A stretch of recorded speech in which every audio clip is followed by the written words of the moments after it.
Okay, magandang araw po para po sa ating mga client, RGP Tech Solution, fiber internet connection na nagsesend po ng payment via GCash, Paymaya, bank transfer o yung mga nagpapaabot po ng cash na ang ginagawa po nila is pinipicturan and then o i-screenshot tapos isesend po sa messenger.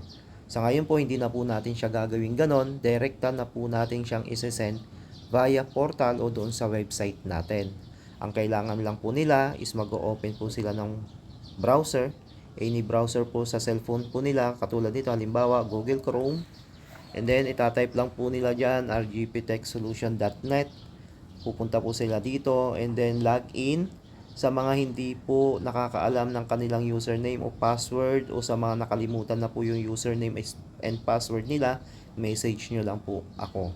And then log in po, gamit po yung username and password ninyo, lalagin nyo lang dyan, papasok po kayo. So mapapasok po sila o mapupunta po sila doon sa inyong sariling portal. Makikita nyo po dyan yung mga bills po nila, paid at saka yung unpaid. Yan, yung mga paid at saka unpaid. And then history, payment history.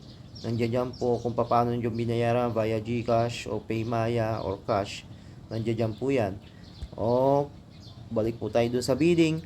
Sabi ko nga po sa inyo, hindi nyo na po siya isesend sa messenger. Assuming po na nakapag-send na sila ng payment gamit ang GCash. So, ang gagawin po natin is screenshot po natin yung payment ninyo. And then, pupunta po sila dito sa bill nila. Halimbawa po, yung bill is ito.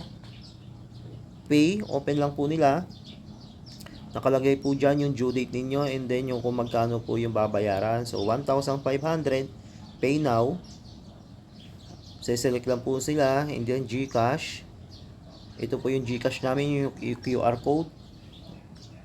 And then para hindi na po sila nagtatanong no, kung ano yung GCash natin. Ito na po siya. Dito nyo po makikita yung GCash number namin. Okay.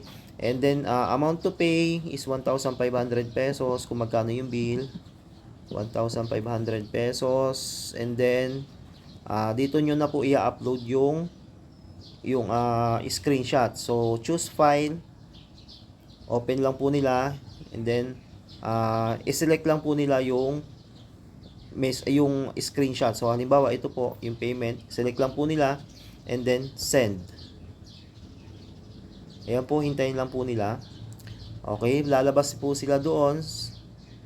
And then babalik po sila dito sa billing and then makikita nyo po doon yung binayaran nyo for collection. Ibig sabihin po niyan for approval o for confirmation po ni admin o dito po yan sa office.